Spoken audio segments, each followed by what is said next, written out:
In early 1968, while the battle for US outpost Khe Sanh raged on, General Vo Nguyen Giap of the People's Army of Vietnam, or the PAVN, orchestrated a series of coordinated assaults on over 100 South Vietnamese cities and towns. Considered a major escalation, the Tet Offensive was one of the largest military campaigns of the Vietnam War, resulting in the deaths of over 14,000 civilians, around 5,000 South Vietnamese soldiers, and approximately 45,000 North Vietnamese soldiers. In this episode, we will explore the offensive strategy launched by the Communist North Vietnamese forces during what should have been a brief respite of peace.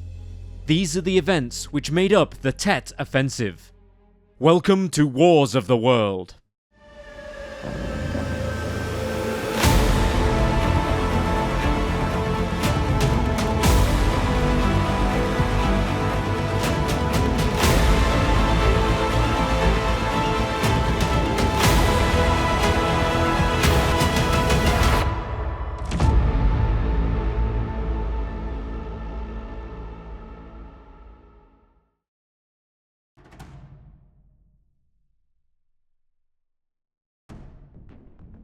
During the Vietnam War, January 31st, the Lunar New Year, also known as Tet, was a day when an informal truce took place between North Vietnam and their allies, the Viet Cong, and South Vietnam. But that peace was shattered when, in early 1968, General Vo Nguyen Giap of the People's Army of Vietnam launched an attack to catch South Vietnam off guard. Just weeks earlier, North Vietnamese leadership agreed that the attack should be launched on January 31st, 1968. The aim of the assault was to drive a wedge between the South Vietnamese and its US allies, thus forcing the US to leave the country and break the stalemate between the North and the South by triggering a civilian uprising which they hoped would lead to the overthrowing of the regime of South Vietnam, allowing North Vietnam to sweep in and secure a swift victory. This would allow the country to achieve all of its bigger goals, such as establishing independence, democracy, and peace in South Vietnam. The Tet Offensive involved the orchestration of several other attacks in border areas of southern Vietnam, which North Vietnam hoped would draw American attention, prompting them to abandon their posts in the cities. The operation would then see numerous simultaneous action on various cities and urban areas, as well as on US bases, including Khe Sanh, the story of which we discussed in a separate video. But Vo considered that the attacks on such sites were of secondary or even tertiary importance. The main objective of the Tet Offensive was to weaken or destroy the South Vietnamese military and government by sparking civil unrest and motivating the people of South Vietnam to protest against their government. The Colonel General of the PAVN would later claim that there were three separate phases of the Tet Offensive. The first would begin on January 30th, wherein Communist Viet Cong forces would begin an assault on various cities up and down South Vietnam. At the same time, a propaganda campaign would attempt to turn South Vietnamese soldiers of the Army of the Republic of Vietnam, or the ARVN, against their own government. North Vietnam hoped that even if the offensive failed, it would be enough to convince South Vietnam to abandon allyship with the US and open itself up for negotiations with the North. If talks failed, however, Phase 2 would be initiated. Phase 2 was scheduled to begin on May 5th and would involve PVA and Viet Cong troops assaulting smaller cities and towns. Phase 3 was planned for August 17th. Preparations for the plan had begun in mid-1967, and by the time of January 1968, North Vietnam had secured 200,000 troops and 81,000 tons of supplies, including rocket-propelled grenade launchers and assault rifles, which gave them superior firepower over their enemies, the ARVN. The US, by comparison, were completely unprepared for the oncoming attack. In mid to late 1967, Allied intelligence picked up on indications that communist actions were brewing, and that military buildup in the north appeared to be taking place.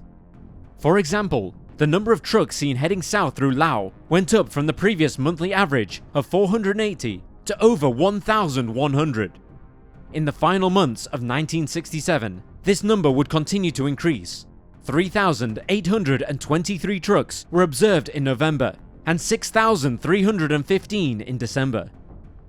Then, on December 20th of that year, General William Westmoreland, the commander of US forces in Vietnam, reported that he expected the North to, quote, undertake an intensive countrywide effort, perhaps a maximum effort, over a relatively short period of time. End quote. Despite the clues and the collected intelligence, however, the scale of North Vietnam's attack in 1968 still seemed to catch the US and South Vietnam off guard.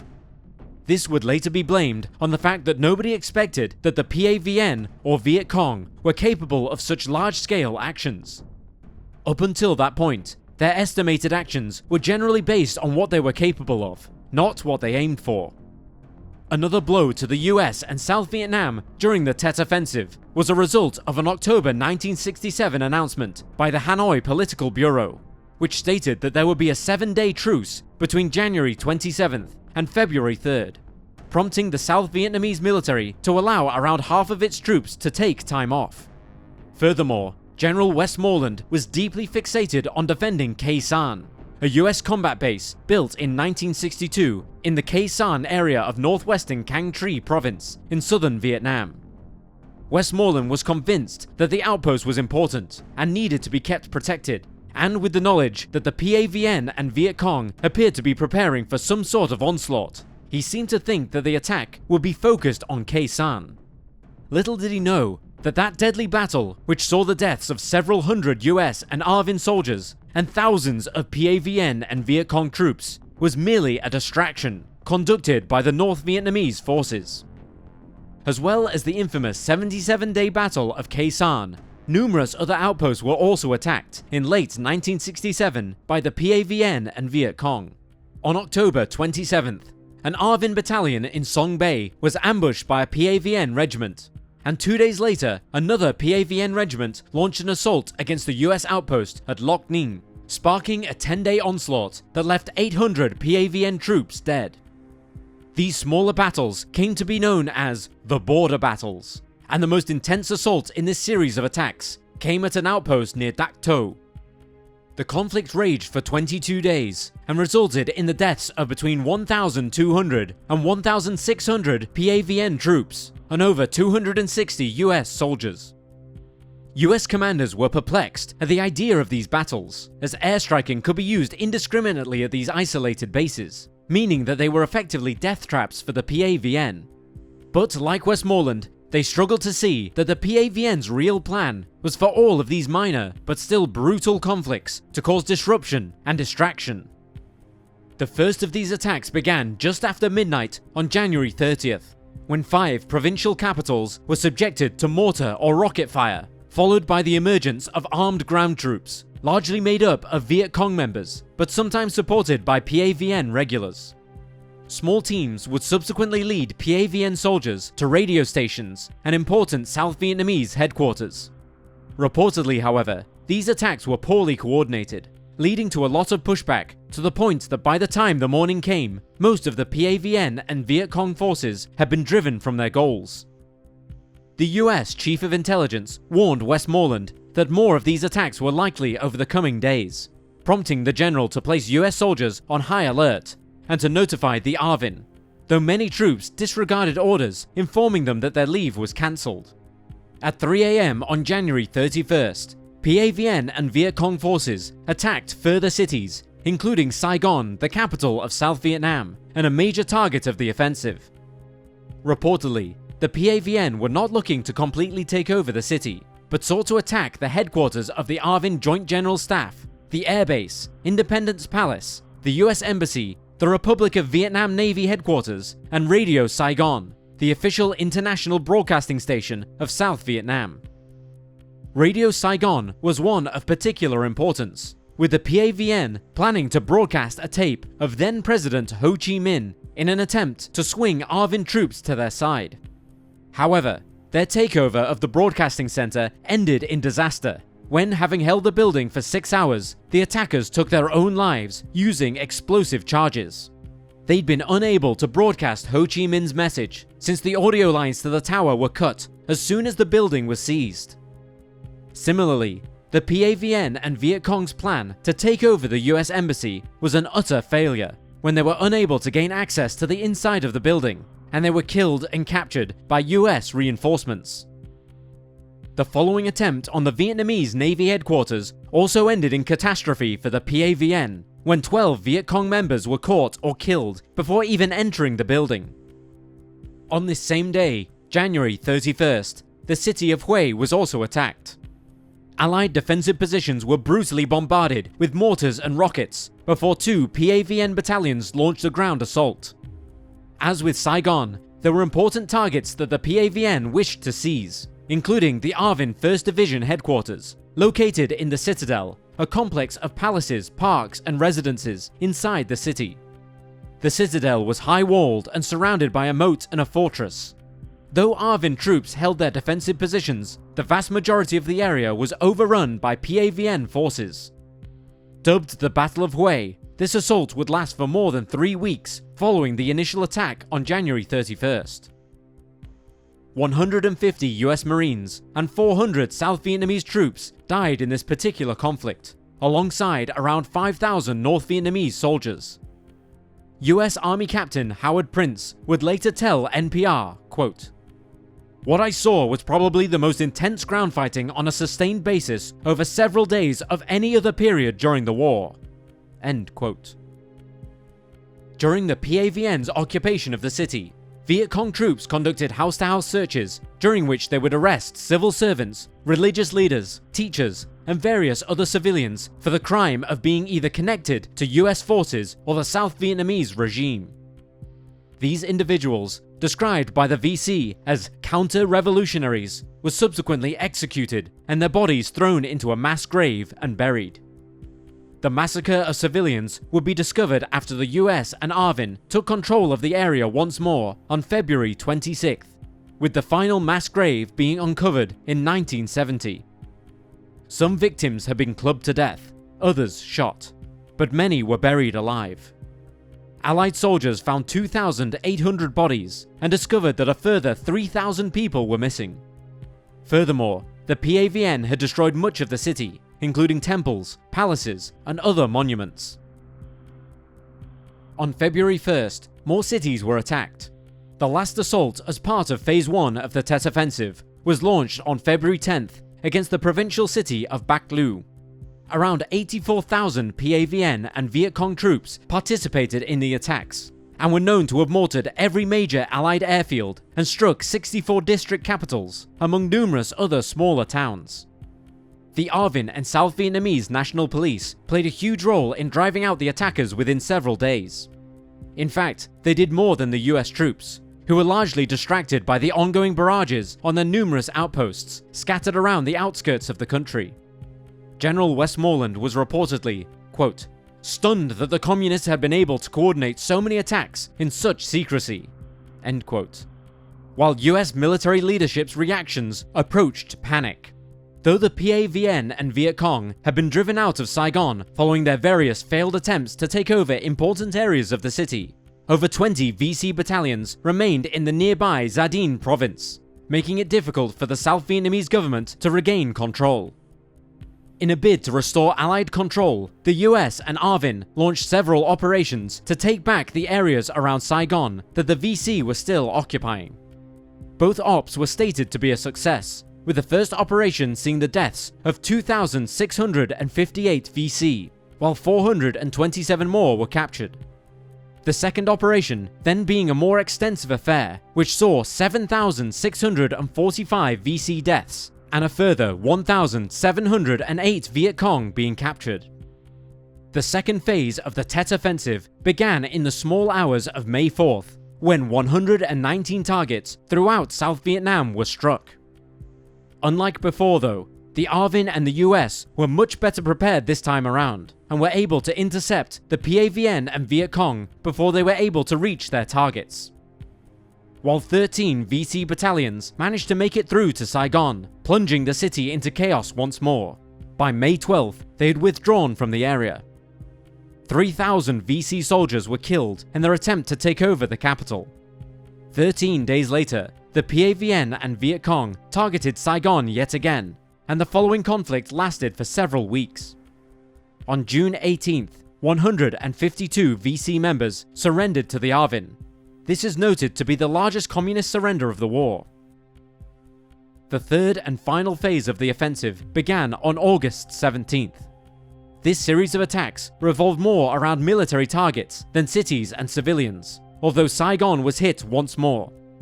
This time around, the US and ARVN managed to hold their ground, and the PAVN and VC were ultimately unable to break through.